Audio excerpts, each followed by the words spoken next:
you would know, I've never partied with them. I've never been to their house. I don't swim in their pool. Like, we're not friends. I'm a pop culture pundit and commentator, right? That's what you call it. Pop culture woman. And I talk about people. Wendy Williams was never built to be quiet. She didn't play the industry game, she didn't kiss rings, and she definitely didn't care who she offended. Wendy built her entire career off saying what everybody else was scared to say, and then standing there while the room panicked. But now, Wendy's ex-husband Kevin Hunter is making a claim that's got people looking at Wendy's downfall in a completely different way. Kevin is alleging that Beyoncé and Jay-Z used their industry power to silence Wendy. And the reason this story is spreading so fast is simple. Wendy spent years dragging the Carters, and she did it louder than almost anyone on television. Before we get into it, like and subscribe because this isn't just messy celebrity gossip. This is about power, image control, and what happens when you spend years poking the most protected couple in music.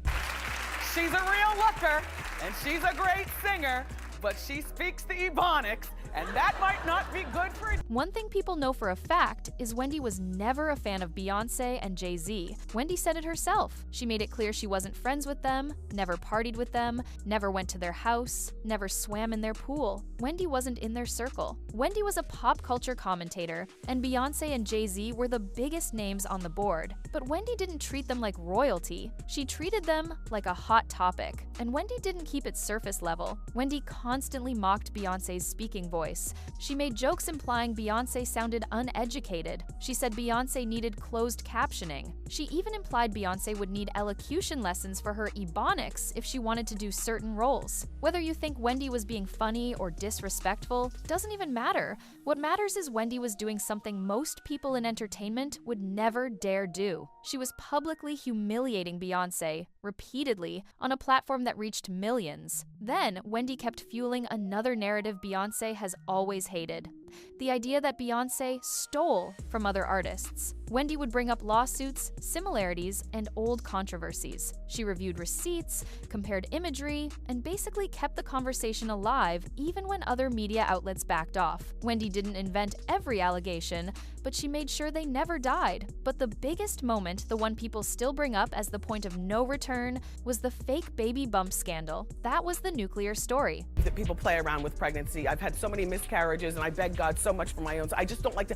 And all right, here's some alleged conspiracy theories. Number one, the baby is helping Beyoncé's sagging. Wendy openly entertained theories that Beyoncé didn't carry Blue Ivy herself. She talked about surrogacy. She talked about adoption. She talked about Beyoncé and Jay-Z allegedly playing it off like Beyoncé gave birth. And Wendy didn't just mention it once. She built segments around it. She even did a pregnancy experiment with her staff, turning the rumor into a full-on storyline. And later, Wendy said something that matters. Everybody was talking about the baby bump story, but she was the one getting backlash, meaning Wendy believed she was being singled out. Like the pushback wasn't random, like it was targeted. And if you comb through Wendy's archives, you'll realize Wendy talked about every single nasty detail connected to the Carters. Jay-Z cheating rumors, Becky with the good hair, Beyoncé's Lemonade era, alleged mistresses, Beyoncé's beefs.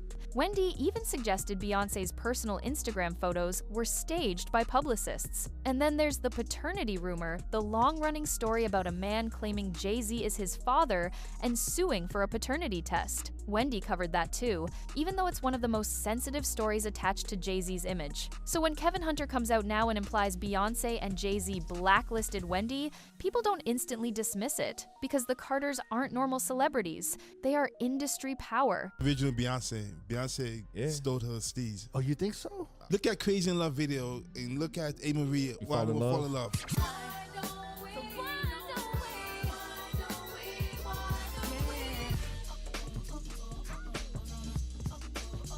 They have lawyers, labels, executives, award show relationships, sponsors, and connections that can quietly close doors without ever making it public. In that world, blacklisting doesn't look like a dramatic phone call. It looks like networks getting nervous, sponsors backing away, producers suddenly acting like you're too risky. It looks like the machine deciding you're not worth protecting anymore. But here's where the story gets uncomfortable, because Kevin Hunter is not a neutral source. Kevin is Wendy's ex-husband, and he's one of the most controversial figures in Wendy's entire life story. This is the man Wendy divorced after years of humiliation, betrayal, and public scandal. And now Kevin is suddenly presenting himself as Wendy's protector, the man who stood between Wendy and powerful enemies she offended. And people aren't buying that narrative because Kevin's timing looks too convenient. Kevin didn't start pushing this Beyoncé and Jay-Z silenced Wendy narrative until his money situation got ugly. After Wendy's show ended, Kevin's alimony reportedly stopped. And once the checks stopped, Kevin started fighting. He got involved in a massive lawsuit against Wendy's estate and her guardians, reportedly demanding hundreds of millions. That lawsuit was tossed out, but Kevin kept filing documents, kept pushing, kept trying to reopen settlement agreements. He even alleged fraud and misconduct, basically arguing that Wendy's money situation was mishandled and that he was wronged. At one point, Kevin even requested Wendy appear in court herself, even though Wendy was clearly not in a stable condition to be dragged through court proceedings. That doesn't sound like protection. They're adopting, but they're gonna play it off like it's allegedly, like they gave birth. I don't know, but I can. Okay, you remember I was the first one to say this. And you remember, because wait, I haven't said it yet. Watch, it's gonna be an at-home water birth in the master bathroom. There are gonna be 3 people there. Beyoncé, Jay-Z, and her mother. That sounds like pressure. And here's the darker layer. For years, there have been rumors and narratives that Kevin himself was part of the system that destroyed Wendy. Some people claim Wendy was kept medicated for years, just enough to keep her working, until she couldn't anymore.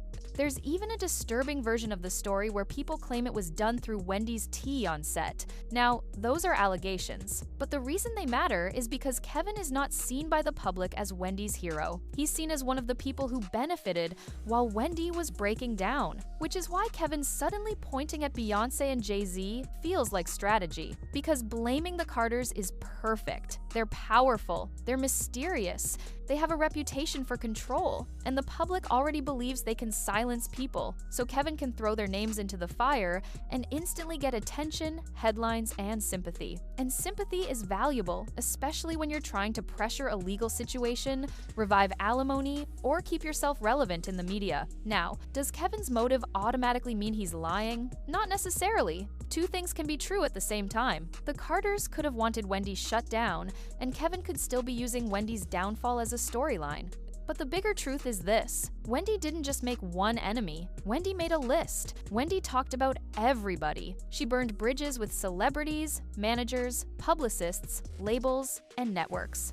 So if Wendy got silenced, it might not have been because Beyoncé and Jay-Z pressed one button. It might have been because Wendy became vulnerable, and once Wendy became vulnerable, the industry stopped protecting her. And that's the darkest part of all. Wendy didn't just fall off. Wendy's health declined. Wendy ended up in guardianship. Wendy became isolated. Wendy became a woman who could no longer control her own narrative.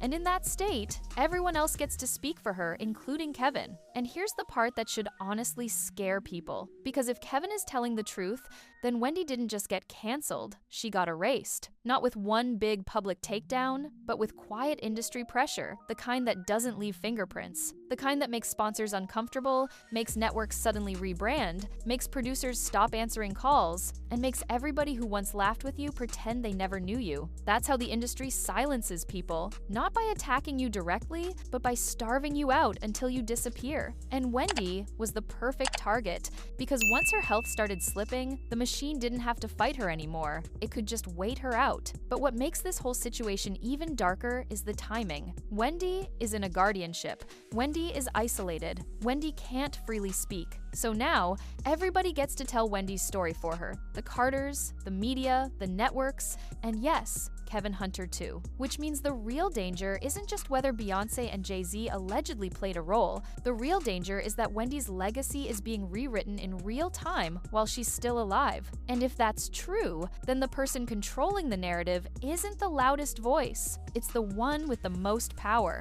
Do you think Kevin is exposing a real Carter blacklist? Or do you think he's throwing the biggest names possible into the fire because he needs relevance, sympathy, and cash? Drop your thoughts in the comments.